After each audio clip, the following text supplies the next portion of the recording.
Pada Senin 11 Desember 2017, halaman Polsek Tempilang mendadak penuh dan sesak. Ratusan orang yang merupakan penambang timah apung inkonvensional datang berbondong-bondong dengan wajah mereka yang tampak capek, pasrah sekaligus marah. Banyak di antara mereka yang datang dengan membawa tas, ada pula yang membawa anak-anak dan istri mereka. Bahkan beberapa terlihat membawa harta benda terakhir mereka berupa speedboat dan perabotan rumah tangga. Selain bertujuan mencari tempat untuk singgah sementara, ratusan penambang timah ini berencana ingin kembali ke kampung halaman mereka. Yang dari informasi yang berhasil saya dapatkan, sebagian dari mereka berasal dari Palembang. Mereka bilang setelah kejadian yang mencekam semalam, mereka nggak berani bertahan dan tinggal lebih lama lagi di tempat mereka sebelumnya. Tambang timah inkonvensional atau TI adalah penambangan timah yang dilakukan oleh masyarakat secara tidak resmi. Seringkali menggunakan alat-alat yang sederhana dan beroperasi di area seperti sisa cadangan tambang atau di area laut lepas pantai. Kompleks tambang timah inkonvensional yang dibuka di perairan Tempilang, Bangka Barat ini diketahui telah menjadi salah satu pusat aktivitas ekonomi masyarakat pendatang maupun warga sekitar.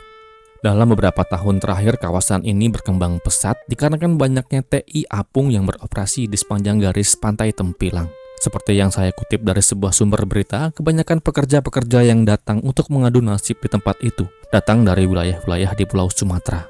Nah, di tengah kedamaian yang sedang mereka rajut dan jaga bersama-sama itu, tiba-tiba saja seketika semuanya runtuh porak-poranda. Pada Minggu 10 Desember 2017, Tempilang memasuki malam yang tak biasa. Menjelang pukul 8 malam, warga yang tinggal di sepanjang garis pantai Pasir Kuning mulai keluar dari rumah mereka masing-masing. Jalan desa yang biasanya sepi pada hari Minggu tiba-tiba penuh oleh motor dan kerumunan massa. Suasananya tegang, semua bergerak dengan cepat. Suara warga bercampur dengan deru knalpot yang tak pernah berhenti di malam itu. 30 menit kemudian ratusan bahkan dari informasinya hingga hampir 1.000 orang warga telah memenuhi area air lintang. Massa bergerak dalam rombongan besar berpindah dari satu titik ke titik lain. Lampu-lampu motor berbaris panjang menerangi wajah orang-orang yang tampak gelisah dan tak tahu apa yang akan terjadi selanjutnya.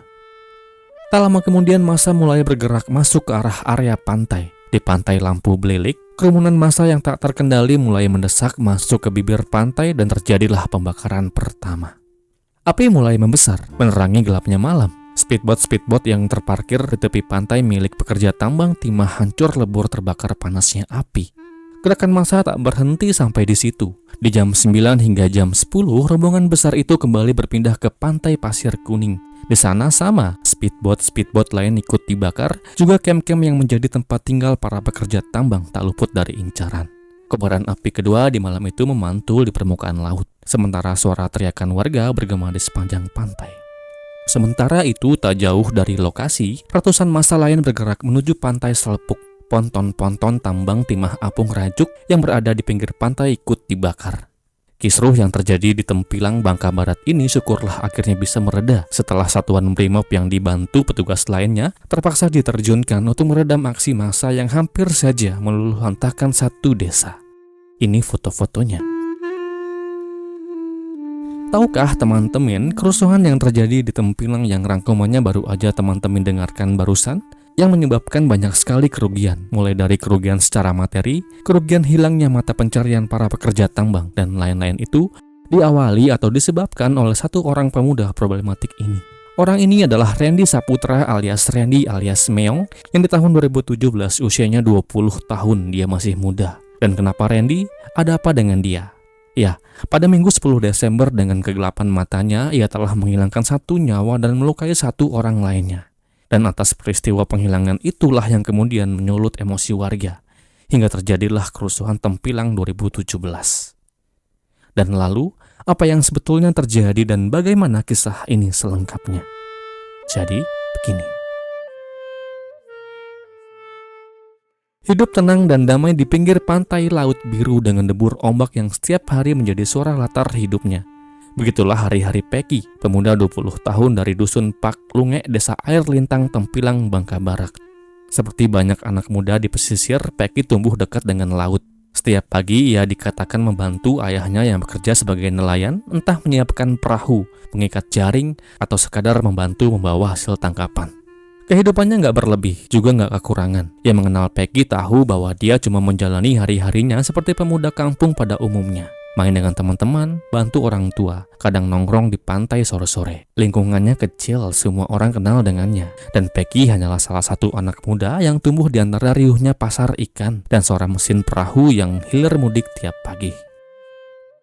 Kedatangan para pekerja tambang timah inkonvensional sebetulnya sudah menjadi bagian dari keseharian warga. Mereka tinggal di kontrakan sekitar pantai, belanja di warung-warung warga, dan tiap pagi berangkat ke ponton dengan speedboat. Dikatakan bahwa warga lokal dan penambang sering saling bertegur sapa atau sekadar berbagi tempat nongkrong yang sama. Kebanyakan hari berjalan biasa saja. Namun keseharian itu pelan-pelan berubah. Semakin banyak tambang timah apung yang beroperasi, semakin ramai pula kawasan pesisir. Pantai yang pagi harinya dipenuhi perahu-perahu nelayan, sore harinya sering dipadati speedboat milik pekerja tambang. Suaranya lebih bising, lalu lintas laut lebih padat, dan desa terasa lebih ramai dibanding beberapa tahun sebelumnya.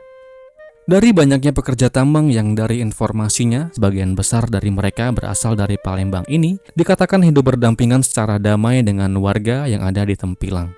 Dari ratusan pekerja itu muncullah seorang pria muda kelahiran Palembang tahun 97 yang bernama Randy Saputra alias Randy alias Meong. Tidak saya dapatkan informasi bagaimana akhirnya dia bisa datang ke Pulau Bangka dan kerja di tambang timah apung inkonvensional Rajuk di Tempilang ini. Namun secuil informasi dikatakan bahwa Randy merupakan pemuda yang merantau untuk mencari pekerjaan. Seperti banyak pendatang lainnya, ia datang dengan harapan bisa mendapatkan penghasilan dari aktivitas tambang. Di Tempilang, para pekerja tambang biasanya tinggal di kontrakan sederhana. Kerja dari pagi sampai sore di ponton, lalu kembali ke darat menjelang malam. Rutinitas harian yang cukup berat, tapi bagi banyak perantau, pekerjaan itu dianggap cukup untuk bertahan hidup. Randy, menurut keterangan yang beredar, menjalani kehidupan yang mirip seperti pendatang lainnya. Tinggal bersama teman-teman satu daerah, bekerja di ponton, dan sesekali menghabiskan waktu di tempat hiburan kecil yang ada di sekitar pesisir. Tidak ada informasi lengkap tentang latar belakang keluarganya, bagaimana masa mudanya, atau apa alasan pribadinya memilih Tempilang sebagai tujuan merantau. Sampai akhirnya malam itu namanya terseret dalam sebuah peristiwa yang membuat seluruh Tempilang berubah total. Kedatangan para pekerja tambang yang datang dari berbagai daerah dan tinggal di pesisir pantai Bangka Barat membuat kawasan ini menjadi ramai. Namun seperti halnya daerah yang dihuni oleh warga lokal dan pendatang, gesekan kecil kadang muncul. Salah satu gesekan yang muncul terjadi pada hari Minggu 10 Desember 2017. Menurut informasi yang berhasil saya dapatkan, dikatakan bahwa pertikaian malam yang berujung kerusuhan itu berawal dari hal yang sangat sepele. Jadi begini kronologinya. Menjelang pukul 7 malam, Peggy bersama dua rekannya, Aris dan Dede, sedang nongkrong di sebuah tempat biliar yang belum buka. Tempat itu memang sering menjadi tempat nongkrong pemuda-pemuda desa untuk berkumpul sambil nunggu waktu berganti. Tak lama kemudian seorang pemuda yang tak lain dan tak bukan adalah Randy alias Meong datang dan minta agar tempat biliar itu dibuka karena dia ingin bermain. Lebih lanjut dikatakan kondisi Randy pada saat itu dalam pengaruh minuman keras. Situasi awalnya masih aman terkendali sampai terjadi sebuah salah paham terkait ucapan yang dianggap menyinggung. Kala itu dengan terburu, Randy yang datang dengan dua orang teman lainnya segera menghampiri pintu masuk biliar yang masih tutup. Ia ketuk pintunya dan dengan memaksa Randy berkata agar segeralah pintu itu dibuka agar ia bisa bermain biliar di dalamnya. Dan dari sinilah suasana mulai berubah. Dikatakan bahwa Peggy yang melihat betapa pongahnya Randy langsung berkata dengan nada yang gak begitu tinggi. Ia katakan agar bersabar dikarenakan pemilik tempat belum juga datang. Hanya itu. Namun anggapan Randy itu adalah sebuah teguran yang membuatnya kemudian terbakar emosinya. Percekcokan singkatnya tak bisa sama sekali mereka hindari. Cekcok mulut yang sempat terjadi kemudian berlanjut hingga ke cekcok fisik yang kemudian membuat Randy sekitar 20 menit kemudian tinggalkan tempat itu. Tak lama setelah itu pemuda itu kembali. Randy datang dengan membawa sajam dan juga kedatangannya kala itu diikuti oleh beberapa orang temannya, meskipun hanya dia yang membawa sajam. Begitu tiba dan tahu posisi orang-orang yang telah membuatnya sakit hati musabab tegurannya. Tanpa banyak basa-basi, ia langsung saja mengarahkan sajam yang ia bawa itu pertama kepada Aris. Melihat situasi yang membahayakan, Peggy segera berusaha melindungi temannya. Namun upaya itu berakibat fatal. Sajam yang dibawa Randy mengenai bagian leher bagian kiri Peggy, yang kemudian hal itu membuatnya terluka cukup parah. Tak henti sampai di situ, Randy kembali mencoba menyerang Aris. Meskipun sempat ditangkis, Aris tetap mengalami luka pada bagian tangannya. Dalam kondisi darurat dan panik, warga kemudian membawa Peggy dan Aris ke puskesmas Tempilang untuk mendapatkan pertolongan. Namun dikarenakan luka yang dialami Peggy cukup berat, petugas medis tak mampu memberikan pertolongan yang maksimal. Peggy, si pemuda sederhana itu kemudian dipanggil Tuhan Yang Maha Kuasa. Saya ucapkan duka yang mendalam. Setelah tahu bahwa akibat ulahnya membuat satu orang kehilangan nyawanya, Randy tak mau berlama, segera ia pergi melarikan diri ke tempat kerabatnya. Dan dimulai dari sinilah kerusuhan Tempilang 2017 bermula. Seperti yang telah saya gambarkan di awal video, kala itu betapa warga marah setelah mengetahui telah jatuh korban warga setempat. Warga yang emosi entahlah bagaimana bisa begitu cepat mereka berkumpul untuk mencari posisi pelaku yang telah mereka kantongi identitasnya. Mereka datangi kontrakan Randy namun nihil. Bahkan warga juga menyantroni satu persatu rumah yang menjadi kecurigaan warga. Namun tetap hasilnya nihil. Dan gongnya adalah ketika warga berada di puncak emosi. Tersulutlah mereka dikarenakan oleh 5 orang oknum warga yang memulai melakukan pembakaran ke sebuah perahu motor di tepi pantai Air Kuning. Dari 1 perahu motor bertambah menjadi 2, 3, bahkan puluhan perahu motor milik penambang ludes di lahap Sejago Merah. Tak hanya perahu, massa yang tak terkendali juga membakar kem-kem dan ponton-ponton milik penambang. Habis semua, tak tersisa. Eskalasi massa singkatnya berhasil dikendalikan saat petugas satuan Brimob diturunkan ke lokasi guna meredam aksi massa yang semakin terbakar emosinya. Pencarian pelaku penghilangan Peggy yang berbuntut aksi pembakaran ini terus dilakukan oleh petugas. Walau aksi telah berakhir, singkatnya Randy kemudian berhasil diamankan di rumah kerabatnya, masih di kawasan pantai Pasir Kuning. Ia tak bisa berkata banyak ketika petugas menjemputnya dan segeralah ia ditetapkan menjadi tersangka.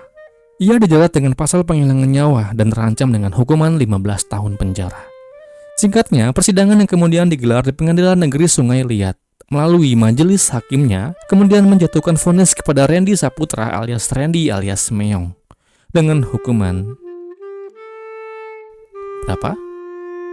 Iya, 14 tahun penjara. Tapi tunggu dulu, kisah Randy belum berakhir. Setelah kurang lebih menjalani masa hukuman selama kurang lebih 7 tahun dari vonis yang diberikan 14 tahun, Randy bebas bersyarat di tahun 2024. 3 bulan setelah masa percobaan itu, Randy kembali terciduk petugas lantaran aksi ugal-ugalannya mengedarkan narkobita jenis tertentu kepada pekerja-pekerja tambang di Bangka Barat. Dan di dalam persidangan yang kemudian digelar, Pak Hakim yang mungkin bosan dengan wajah problematis Randy ini kemudian menjatuhkan vonis kepada Randy dengan hukuman 8 tahun penjara dan selesai. Demikianlah kisah ini. Semoga akan terus ada pelajaran yang kita bisa ambil dari kisah ini. Saya ini pun